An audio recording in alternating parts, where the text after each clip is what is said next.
सपा अध्यक्ष अखिलेश यादव का बड़ा बयान, इस सरकार में न्याय मिलना मुश्किल, जब ये सरकार हटेगी तो न्याय मिलेगा। बीजेपी वाले डर गए, नवंबर में चुनाव नहीं करवाएंगे, हम भाजपा की तरह फर्जी एमओयू नहीं करेंगे। वोट चोरी के साथ प्रत्याशी का ध्यान भी रखना पड़ेगा, प्रत्याशी न चोरी हो, हमें सावधान रहना पड़ेगा।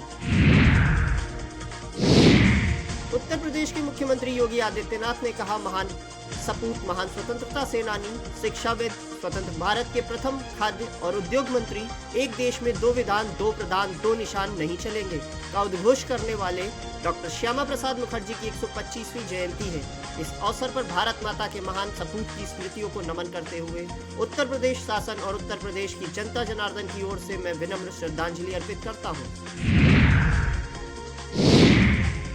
आप सांसद संजय सिंह का बयान, अयोध्या में जमीन घोटाला भी हुआ, चंपत राय ने जमीन घोटाला किया, बाजार कीमत से ज्यादा में जमीन ली, 35 लाख की जमीन 2.5 करोड़ में ली, लाखों की जमीन करोड़ों में खरीदी, किसानों से मंदिर के लिए जमीन क्यों नहीं ली। डिप्टी सीएम ब्रजेश पाठक का बयान, मस्जिद का चंदा कहां चला गया, धन्नीपुर में बाबरी मस्जिद का चंदा कहां है, अखिलेश यादव ने इस पर सवाल नहीं उठाया। मदरसों में विदेशी फंडिंग कहां से आई, वक्फ संपत्तियों में भ्रष्टाचार होता रहा। रामधन गबन पर महंत नृत्य गोपाल दास का बयान, राम मंदिर में दान चोरी से आहत हूँ, जो इस पाप से जुड़ा है उसे सजा जरूर दिलाएंगे, ये करोड़ों हिंदुओं की आस्था का सवाल। पीएम मोदी, सीएम योगी पर भरोसा, जो पाप से जुड़ा है उसे पीएम सीएम सजा दिलाएंगे, अपने निजी लाभ के लिए राजनीति नहीं करनी चाहिए।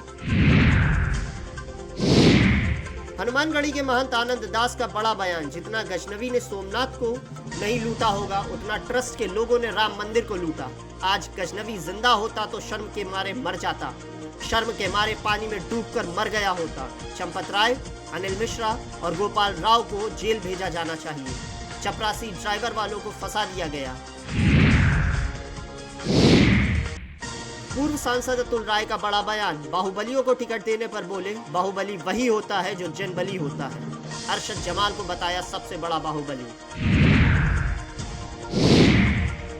योगी कैबिनेट की बैठक खत्म, 27 प्रस्तावों को कैबिनेट से मंजूरी मिली, सीएम आवास पर चल रही थी बैठक।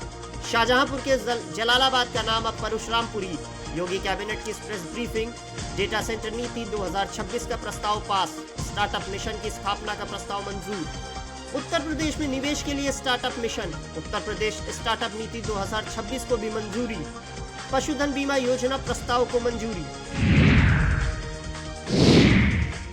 भाजपा नेता दानिश आजाद अंसारी ने उत्तर प्रदेश कैबिनेट की बैठक पर कहा, उत्तर प्रदेश शिक्षा, सुरक्षा, रोजगार, उद्योग का प्रदेश बने, इस पर चर्चा हुई। आने वाले दिनों में वृक्षारोपण का बहुत बड़ा कार्यक्रम होगा। भाजपा नेता मनोज पांडे ने उत्तर प्रदेश कैबिनेट की बैठक पर कहा, तमाम महत्वपूर्ण योजनाओं पर चर्चा कैबिनेट की बैठक में हुई और उन्हें पारित करने का काम भी किया। योगी आदित्यनाथ के नेतृत्व में उत्तर प्रदेश के विकास कार्यों को गति देने का काम किया जा रहा है। कांग्रेस नेता इमरान मसूद ने कहा, चोरी हुई है, चोरी भी बहुत बड़ी हुई है। 16 करोड़ श्रद्धालु आते हैं, कोई भी दर्शन करता है तो मुझे नहीं लगता कि 100 रुपए से भी कम देकर जाता होगा। सोने की बात तो छोड़ दीजिए, कितनी भारी चोरी हुई है। ये चोरी केवल पैसों की नहीं, ये आस्था पर चोट है। लोग सवाल भी खड़े कर रहे हैं। शाहजहांपुर जनपद की जलालाबाद नगर का नाम बदलने पर ब्रजेश पाठक ने कहा, इसे लेकर लंबे समय से लोगों की मांग थी, क्योंकि ये भगवान परशुराम की जन्मस्थली है, उसका नाम परशुरामपुरी होना चाहिए। भारत सरकार से अनुमति मिलने के बाद उत्तर प्रदेश कैबिनेट ने जलालाबाद नगर का नया नाम परशुरामपुरी सर्वसम्मति से पास कर दिया है। आज कैबिनेट बैठक में 29 से अधिक प्रस्ताव पास हुए। पश्चिम बंगाल के मुख्यमंत्री शुभेंदु अधिकारी ने कहा, तुरंत कार्रवाई की गई, उनके अभिभावकों के साथ मेरी बात हुई है, उनकी मांग पर सरकार ने काम शुरू कर दिया। 4 के खिलाफ एफआईआर हुआ, 2 को गिरफ्तार किया गया, 3 आरोपी से पूछताछ जारी है। पूरे प्रदेश में वैध और अवैध शराब मिल रही है, इसकी सफाई होनी चाहिए, बाकियों को गिरफ्तार किया जाएगा।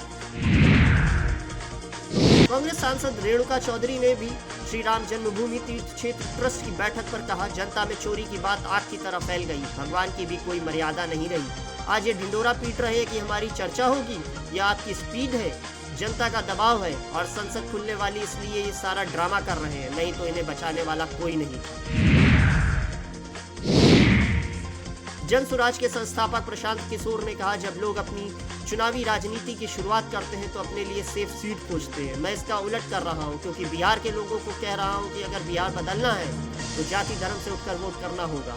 लालू के डर से भाजपा, भाजपा के डर से लालू को वोट करना बंद करना होगा।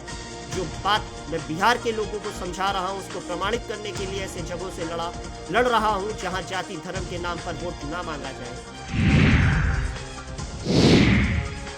राम मंदिर चोरी मामले पर गोविंद देवगिरी के बयान पर भाजपा नेता दिनेश शर्मा ने कहा, एसआईटी की जांच चल रही है, ये पारदर्शी कार्यवाही है। वे तमाम लोगों से बात भी कर रहे हैं, किसी को भी उस जांच से पहले अपना विचार व्यक्त करना उचित नहीं है। भाजपा सांसद रविशंकर प्रसाद ने राहुल गांधी बिहार दौरे पर कहा, राहुल गांधी जहां भी जाते हैं कांग्रेस की लुटिया ही डूब जाती है। बंगाल गए, असम गए, महाराष्ट्र गए, हरियाणा गए, उनके पुराने सहयोगी डीएमके भी उनसे दूर हो गई। आने का अधिकार उनके है, लेकिन जनता कुछ नहीं करने वाली। उनको एसआईआर पर कितना खुराफात किया था। राहुल गांधी जनता की नब्ज को नहीं समझते, बिहार की जनता को तो बिल्कुल नहीं समझते। राम मंदिर ट्रस्ट की बैठक पर कांग्रेस नेता पवन खेड़ा ने कहा, जिस ट्रस्ट ने बैठक बुलाई है वो ट्रस्ट संदेह के बहुत बड़े घेरे में है। उस ट्रस्ट के किसी भी निर्णय पर कोई कैसे भरोसा करेगा, उसकी निर्णय लेने की प्रक्रियाओं पर कोई कैसे भरोसा करेगा। सीधी बात है, राम मंदिर का पूरा प्रकरण, ये ट्रस्ट, इसका संचालन, मंदिर निर्माण और संचालन सब सीधे आरएसएस और पीएम कार्यालय की निगरानी में हो रहा है। भाजपा नेता शहजाद पूनावाला ने कहा, कांग्रेस पारदर्शिता के खिलाफ है। नरेंद्र मोदी ने ऐसा कानून लाने की पेशकश की है कि मोदी मुख्यमंत्री या कोई भी व्यक्ति अगर 30 दिन जेल में रहेगा तो पद चला जाएगा। कांग्रेस जवाबदेही के खिलाफ है, इसलिए विरोध कर रही है। डॉक्टर श्यामा प्रसाद मुखर्जी की 125वीं जयंती पर भाजपा सांसद मनोज तिवारी ने कहा, आज डॉक्टर श्यामा प्रसाद मुखर्जी 125 साल के हो गए, पर हमारे लिए वे आज भी हैं। हम उनके दिखाए रास्ते पर आगे बढ़ रहे हैं। सबसे पहले देश की औद्योगिक नीति बनाने वाले श्यामा प्रसाद मुखर्जी थे। श्यामा प्रसाद मुखर्जी के बारे में अक्सर लोगों को कंफ्यूजन रहता है कि क्या वे कांग्रेस के थे, लेकिन वे कांग्रेस से नहीं थे। उन्हें महात्मा गांधी ने विशेष तौर पर मंत्रिमंडल में रखा था। उनकी ईमानदारी, कार्यक्षमता और प्रशासनिक अनुभव ऐसा था।